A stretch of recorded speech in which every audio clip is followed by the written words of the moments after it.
we're going to get started with our next presentation, which is talking to patients about COVID-19 vaccines. We've all had those conversations with patients and with family, I'm afraid. So hopefully we'll all learn something here. Wasim Alsamah is a family nurse practitioner at the University of New Mexico Hospital Outpatient Lobo Care Clinic. He graduated from medical school in Syria prior to coming to the United States, where he completed his FNP program in Florida. He's participated at the UNMH COVID-19 discharge clinic and in assessment and follow-up of patients with COVID-19. So we're happy to have him and hope to learn how to convince all our anti-vax patients and friends and family to get vaccinated. Thank you. Thank you. So if you didn't have the time to stretch, please do. I usually lose people after 15 minutes. So please stretch before we start. So we're going to talk about, this is something that we noticed in the last 6 months or so. We're seeing a lot of hard conversation. Unfortunately, there's some politics into it in the conversation when we talk about our patients too, about COVID vaccine in general. What we used in this presentation is actually a method that was used by Dr. Fogarty in 2017 when he talks to his patients about the flu vaccine. So first of all, let's stop working. Okay, so have you talked about to someone about COVID vaccine and how did it go? And you can notice that some people have a pleasant conversation. Some people have really, I wasn't expecting these questions, and some people end up mad with asking them about the vaccine. The way that Fogarty in 2017 placed the patient response to, usually when we ask them about vaccine in general, is either okay, I'm not interested at all, not ever. They have some questions about the vaccine, or, those are the type of the patient that we like because they're easy to handle, which is okay, I will. So, and we usually think that, if we hammer some information, to patients who are hesitant to take the vaccine, that will move them from the scale from I'm not going to take this vaccine to the, to the other end, which is okay, I will take it right now. And unfortunately, that's not the truth. Usually, we end up with this belief that, stuck in the middle, and you think that you're hammering the fact will change their opinion. Unfortunately, there's this shield of beliefs and emotions that got stuck in the middle, and the only way to kind of overcome this is by having this relationship with your patients. So if you have a long, and this is what they found in this study, if you have a long-term relationship with your patient, it's so easy to kind of move them on the scale. However, if you don't, that might require a time. So, and even if you have long-term relationship with your patient, sometimes it doesn't need to happen on the same, session or the same kind of encounter that you have with them to move them on the scale.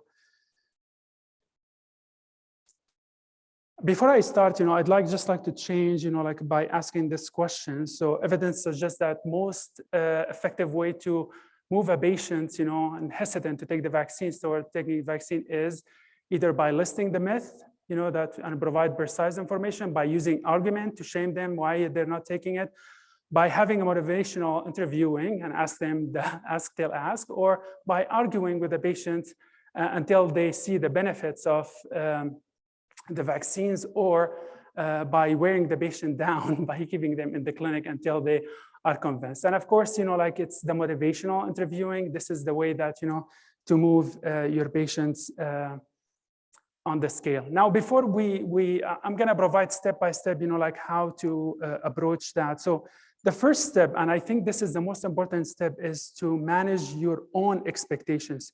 So don't feel defeated, or don't come with the expectations that if you see on their chart, for example, that they're not interested in the COVID vaccines, that I'm going to change their mind today and this is going to happen today.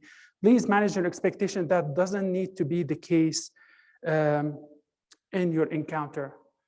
The second step is going to be like, where are they on the spectrum? So don't assume that they are on specific spectrum by just like, the way that their chart says that they didn't take the vaccine. So assume that the vaccine is wanted rather than asking them, why you didn't get the vaccine, like so far. So a good way to kind of like, approach them by saying, I see you didn't have the vaccine so far. So can I help you sign up for one? This will start the conversation about, like the vaccine rather than being, brutally factual.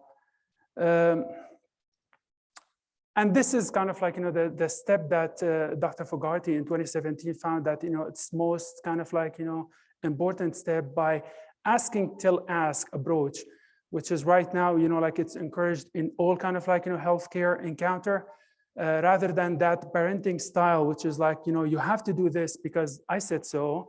It's actually providing a conversation back and forth between you and your patients. And if you notice that it is ask till ask and it's not till ask till.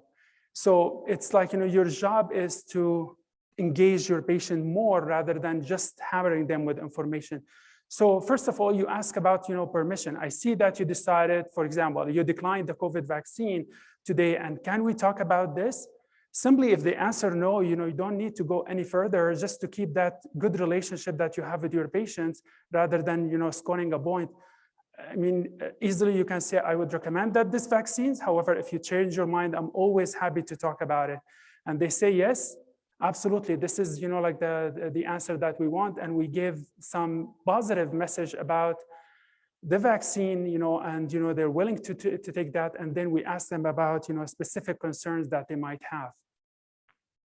And when we talk about, this is very important. When we talk about, like some benefits when we talk to our patients, they found it more helpful to mention just one or pick one factual things about, the benefits of the vaccine rather than, like mentioning all the benefits of the vaccine. So for example, those are just examples of like, okay, vaccine will prevent hospitalization, it will prevent long-term complications, will protect your family, or fewer people in hospital, meaning that your kids are going back to school earlier.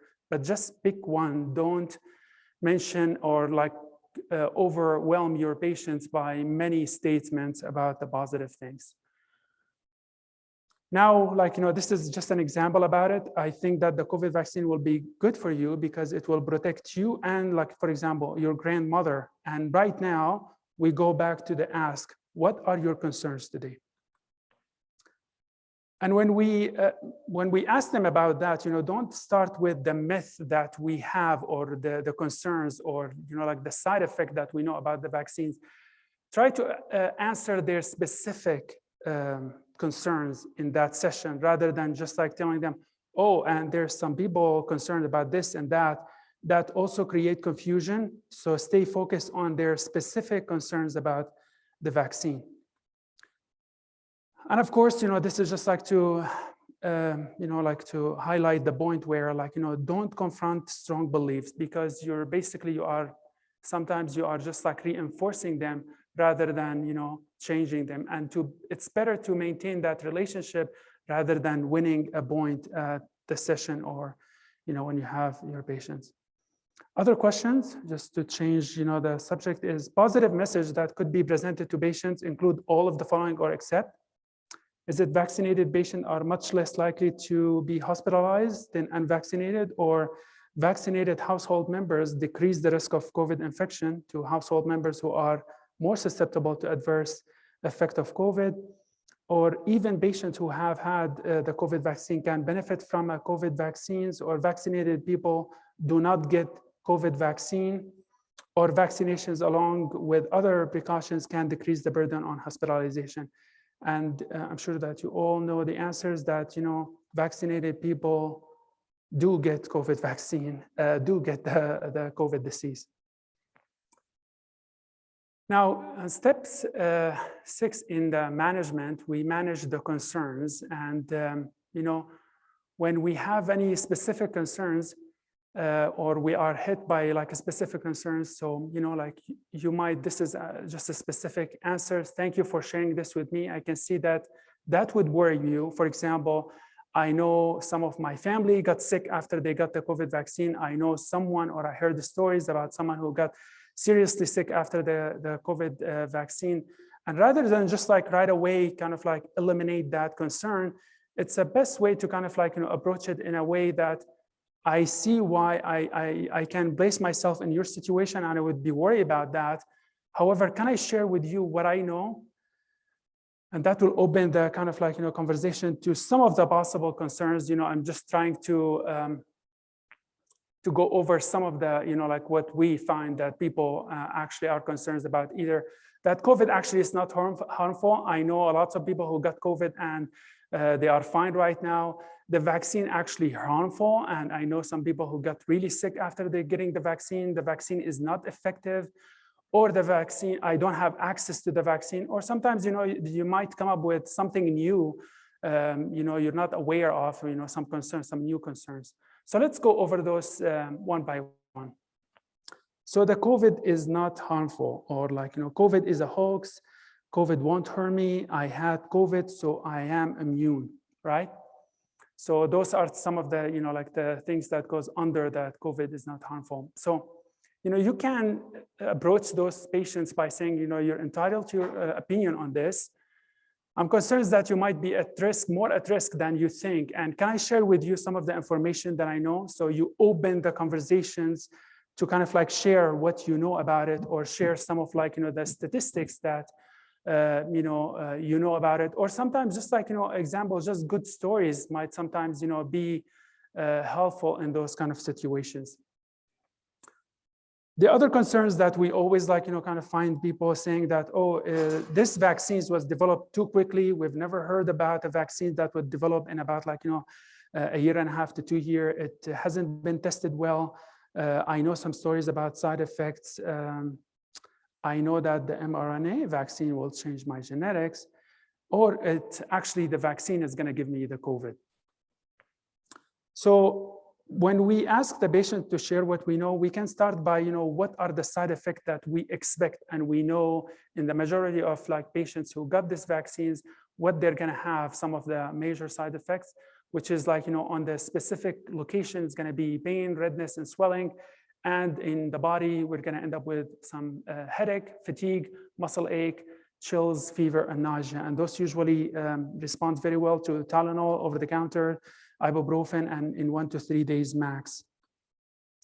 The other thing is like, that, the point about the vaccines are not, why it is safe. I mean, this statistics, 525 million, that was when I started accumulating some information about this specific lecture, which was in January of 2022. So it was over 525, and we are way beyond that right now. There are some of the rare serious complications that we are aware of. And most people, they do not have those serious problems. And we can offer more information by this websites down here that has like, the newest information about all the side effects about the vaccines that we know. So let's start over this, one by one, by the COVID vaccines. Why it is safe, why it's safe? Because it has the most intensive safety monitoring in the US history. It's under it's called VAERS, which is, it's a new safety monitoring system. It doesn't only wait until we hear like in a passive way from a side effect. It has an active monitoring. And also it includes some of the most, like it's called BEST, which monitor the actual charting system. The big companies like, Epic or Cerner, they are monitoring those, problems that you place under vaccine reactions in your problem list. Right away, it goes to their system and they monitor those kind of like, side effect, and they right away work on it. And I can provide right now, we're gonna provide some, how we know about, for example, the J&J side effect. Other questions, just to kind of like change the subject. So the Vaccine Adverse Event Reporting System, or the VAERS, is it designed to determine exactly how many people die after the COVID vaccines? Is it one of the many systems that alert the public health agency about the possible serious adverse reaction? Does it receive reports of over, or did we receive actually reports of over 3,000 deaths following the COVID vaccines? Therefore, COVID vaccine killed over 3,000 people. Or can it be used to distinguish some of the coincidence from the adverse effect from the vaccines? Or it's not set up to receive reports from physicians. So it can be used to distinguish cause from coincidence. And I'm going to go over some of those things that might get mixed up with. So one of the reports, and it was actually on one of the national news cable, that they said that after COVID vaccines, about 3,000 people died of the COVID.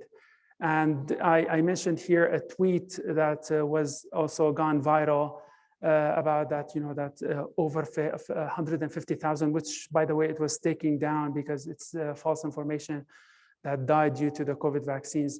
However, that report about 3,000 people, or 3,000 specifically, 3,362 people died after COVID vaccine, it's true. However, does that mean that they died because of the COVID vaccines? No, because this system is so sensitive that anyone takes the COVID vaccine, it monitor, monitor the follow-up. So let's say someone in their late 80s or 90s, they got the COVID vaccine, and then they died of heart attack. It will measure in the VAERS system as someone died after the COVID vaccines. So there's no that causality relationship between the report from VAERS and between people who actually died because of the vaccines. So VAERS is designed to be extremely sensitive. Anyone can report the event, by the way. You can just type on your Google VAERS report, and it's just going to ask you some questions about your patients, about what did they have, and your report is going to go there. Each report goes there. It goes under review, and they try to monitor coincidence versus cause, but all the death, again, all the death is going to be reported there, just because the system is just set up to be extremely sensitive to all the death related or after the COVID vaccine. Now, this is where we are on the, right now on the vaccinations. And as you can tell, this is by around the end of March here, and about 255 million approximately, or about 77% of our populations have received at least one dose. About 260 million, they are fully vaccinated right now, or about 65% of the population. So we're doing very well compared to other nations about where we are on the vaccinations. And by the way, before I go back, just this slide will take you exactly to right now. The number has changed because it's going to go all the way to April, and of course we are going to be beyond those numbers. Now let's go over the J&J, right? And this is that everyone talks about, the thrombosis and the cavernous thrombosis, and we're going to go over this just to mention how much this system is sensitive. So the first time that we, or let's go first, let's talk about, this cavernous venous thrombosis data. The annual incidence of the CVST is about, anywhere between 0.5 to 2 cases per 100,000 populations, right? So they take that risk and they divide it so it will cover those 20 or 40 days. And they end up with this number, which is going to be about 5.6%. That's on a calendar year per 41 days. And then we go over what's the doses that has been given for the J&J for the women's around the age of 20 to 50, which was over 1 million doses.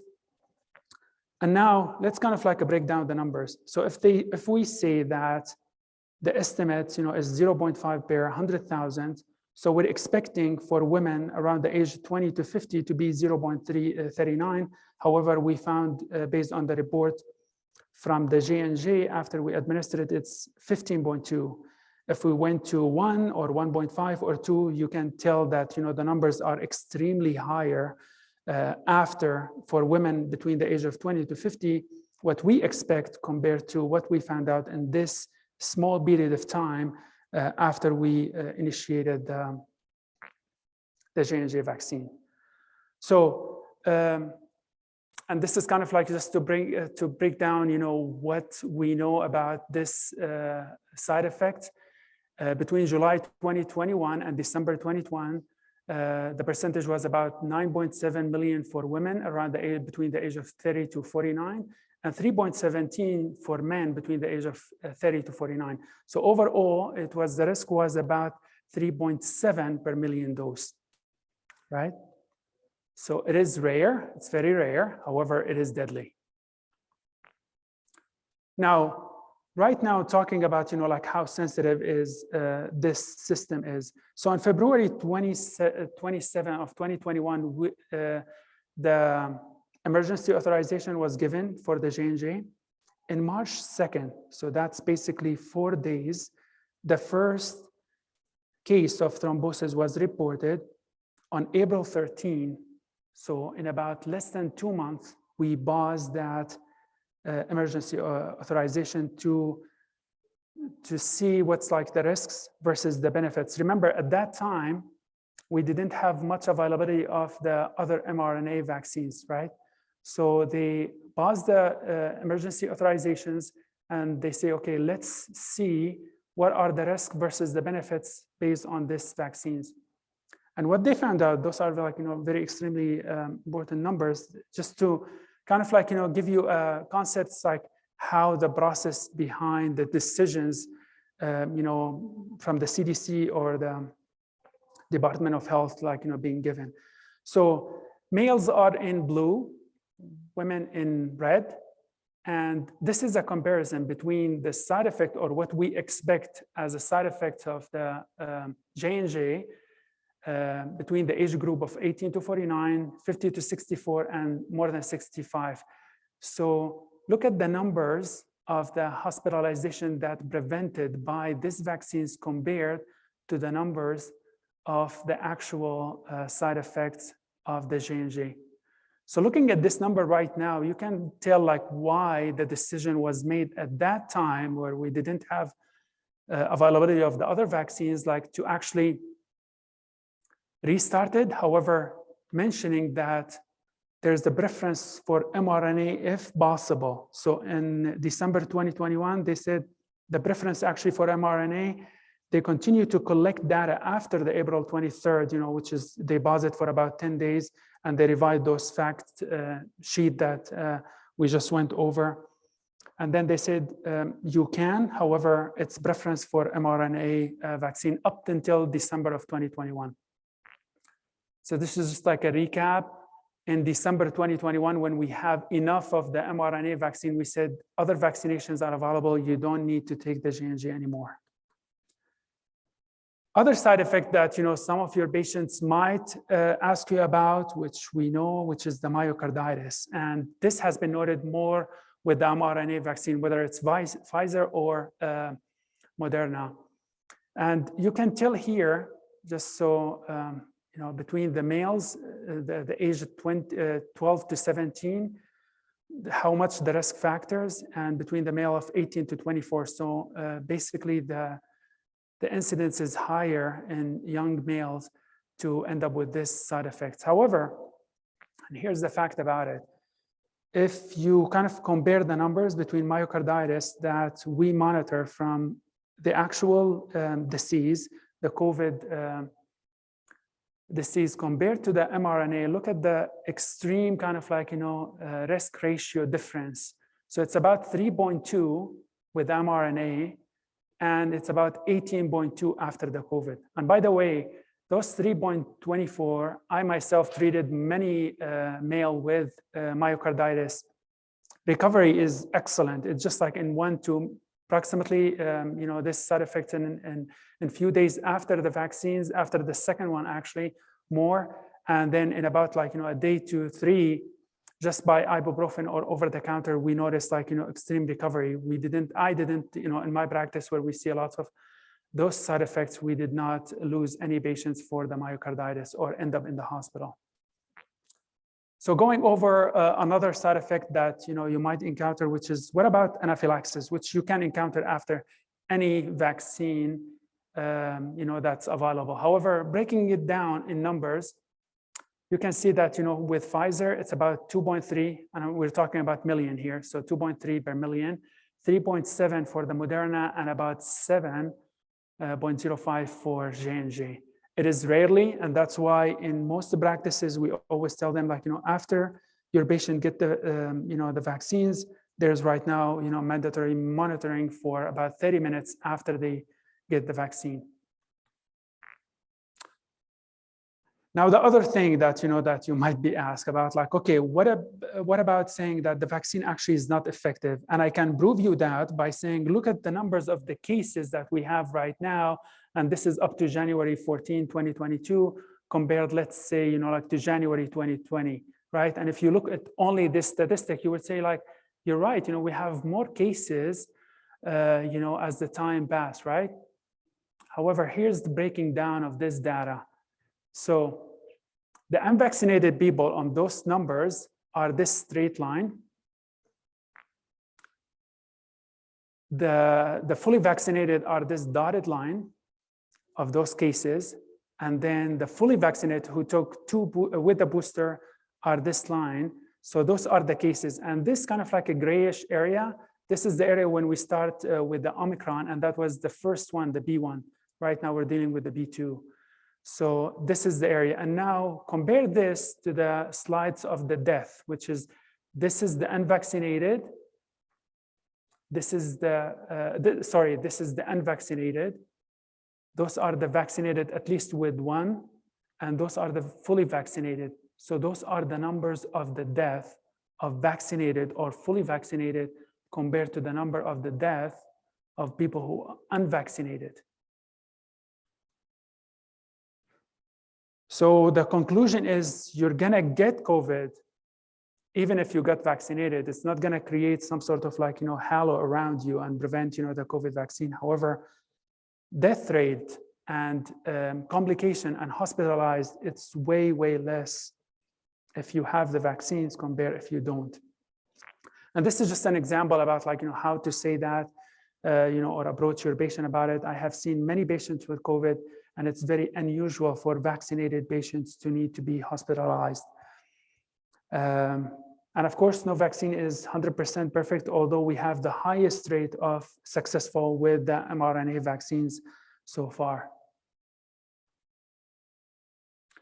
The other questions which we see a lot, this is that I had the COVID, so I am immune right now, right? So why do I need to take the vaccines? Previous infection will give you some protections. However, that will wane after just like 14 to 15 days, in most cases after a month. The other fact is neither the vaccines nor the infection will give you a complete protections. The vaccines, however, will provide you with additional protections, because remember, when we give the vaccines, we are giving components of the vaccine, of the disease or the viruses that your patients did not get exposure to. So their body will react to it as this is the newest, or this is a new infections to them. And this is just like by the data, previous infection and no vaccines, they are at 5 times risk compared to vaccinated people and not infected.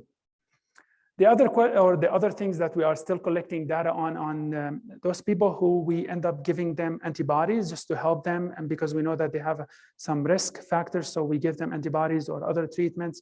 We don't know how their immunity are holding up after, or if they get re-exposed after the first or the initial infection. The last one is we're still collecting data, and we don't have right now data on the immunity against the Omicron variants. Although some companies right now, like Pfizer or Moderna, they were saying it's holding very well against the Omicron, but of course the numbers are less than compared to the other versions or the previous versions. The other kind of like ethical questions that you might encounter is that, well, the vaccine has been developed from fetal cells, and my religions kind of like, stand against taking those vaccines. So the only vaccine that actually was taken from a fetal cells, and it's lined all the way up to 1985, is the J&J. So neither of those mRNA actually are from fetal cells. And even though the Vatican actually released a statement saying the vaccine is produced with these cells, they are morally acceptable because of the remote connections to today's cells lines that they were originated in 1985, and because of the grave danger presented by the pandemic spread of the COVID virus. Other questions: the American College of Obstetricians and Gynecologists, do they support the COVID vaccine for pregnant patients? Do they recommend against it? Or do they neither support it nor recommend it? Or do they recommend the vaccines in pregnant patients only in certain circumstances? Or do they support conversation between the pregnant person and their OB provider regarding the risk and benefits of the vaccines? So what do you think about this? It's actually they support the COVID vaccines for pregnant patients. And here's kind of their way of their thoughts of processes. With COVID illness, it increased the risk for complications. It increased the risk for hospitalization, death, miscarriage, and ICU stays. Compared to the vaccine data that we collect on pregnant patients, we did not see any increase in the risk of miscarriage. We did not see any preterm birth related to the vaccines or other problems. So the American College of Obstetricians and Gynecologists, also the Society of Maternal Fetal Medicine, they both recommend the COVID vaccines for pregnant individuals. The last one, of those concerns that, that sometimes I can't afford these vaccines. I can take the time off work to go and, to recover from the side effects. I can write you a note. If they say about the affordability, it's actually free for everyone. I don't have a ride. You can communicate with your social worker, or, you can ask the patients to solve the problem. I see this is a concern, so how can I help? Provide them with some of your community, available options for that. The last one, which I just left it kind of open, is whether it's kind of unexpected, we didn't cover it. Those two websites go over the newest kind of concerns or questions that, you might encounter, and it's answered by, people who, this is what they do, this is what their profession. So you can find a lot of good questions and answers in those two websites. The step 6, going back to our steps that, so we know that the COVID vaccines, by giving the recommendation for your patient, we know that the COVID vaccine are safe. We have only minor side effects for a few people. The reason why is that important, remember, mention just one thing. You were more likely to have serious complication if you get it rather than if you did not. And I strongly recommend that you get the vaccines. So mention one thing about, do you see how it's laid out about fact, personal reference, and then what is your strong recommendation is about. And lastly, leave the door open. I'm glad that we have this conversation. Let's talk about it more. You don't have to end up victorious at the end of your session with your patient. If you end up that, just leave them, it's very, very unlikely that you will change someone's mind in one setting. So just leave the door open for conversation and maintain that good relationship with your patient. The final thing is just if they, by the end of your conversations, you see that they are strongly kind of adamant not to take it or not even have these conversations, just give that harm reduction kind of recommendation. I recommend then that you wear a mask all the time, that you wash your hands, that you stay away from people who are immunocompromised.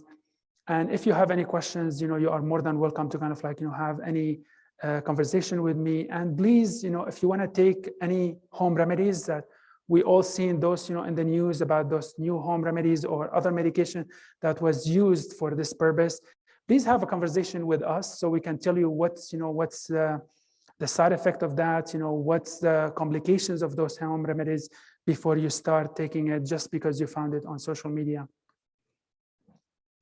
Final step is to celebrate success, right? So if you move your patient anyway on this scale, that's a success. You don't need to go all the way from not ever to kind of like, okay, I will take it in one. Those small accomplishment or just opening a question is a huge success, because that's the road to kind of like end up with success, moving your patient on the scale. So it doesn't need to be uncomfortable, just like, may not get the yes in first encounter. I included some handouts that has some questions and, good answers, or some of the situation and how you handle them. So I hope that you can have access to that. If not, please let me know.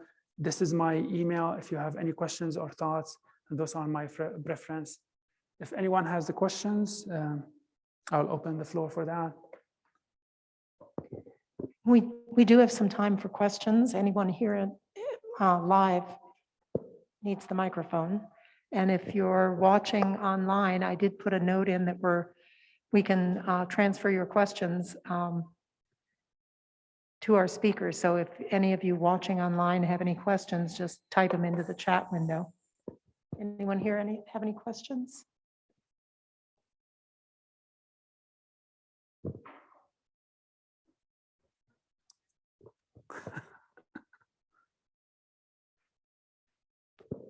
I think one of the hardest things is when you have family members who are either against the vaccine or they're unsure of it. Have you worked with talking with people or family members using the same method, or do you have a recommendation? It's always so touchy when you're the provider, and in some ways they want to run to you to take care of things, and in other hands, they don't want to hear what you have to say. So. Right. So I hope that I understand the question. Right. So you're talking about your own family, right? So that was like, that's one of the hardest kind of like, conversation that you might have. And I always recommend, so I can tell a story, as an answer for this. So I have a provider who works with me in the clinic. And one time we opened this conversation and she was saying that how emotional she is and how mad she is about, on people who don't take the vaccines because they are risking everyone. She has an immunocompromised kid that she feels that, that he is right now wearing the mask or having to put him under all this kind of like away from harm way, not to be dealing with other, kids because other people didn't take the vaccines. And the way that I told her is like, please don't have these conversations with your patients because you're so emotional and that hit home to you. So it's better also with the family. I always recommend, for some reason, our family, because they see the other side of us, so they don't take us, in a way that we are their providers. So I recommend that, if you have good provider or someone that you trust, that they will have the conversation with rather than you have this conversations. And of course, I mentioned here, and I hope that was helpful about like, how not to break that kind of relationship between you and your patients. You don't want to end up in a bad note with your family, for example. So I think that, maintaining that relationship, saying that, I can provide you with some information. I can, probably have some of the providers talk to you if that's possible, rather than you take the lead and you try to convince them. We do have a question from the online people. Have you run into people with autoimmune issues having a flare after mRNA vaccination? She says she has one patient reluctant to boost because she had to get back on Plaquenil. That's a great question. Yes. Yes, we did. And yes, we have some patients actually who have an autoimmune problems. For example, I have seen a lot of patients with SLE or with rheumatoid arthritis, and they come up with a flare after taking the vaccines. And to be honest, this is kind of like, one of the topics that we're still doing a lot of research about. And we've seen a lot of like, patients with those kind of like, a flare. My own kind of like, approach to those kind of like, patients, I always give them that this is the side effect that we're expecting. You might encounter some of like, the flare. However, if we put you in a risk for like, let's say the COVID disease compared to the vaccines, my recommendation is that you still take that vaccines, and you'll be in contact with me in case anything happened, rather than put yourself at a risk to get the actual disease.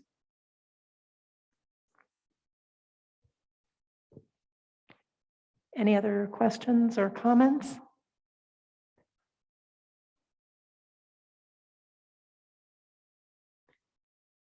Looks like that's it. Thank you Okay. so much. We Thank really you. appreciate Thank you. it.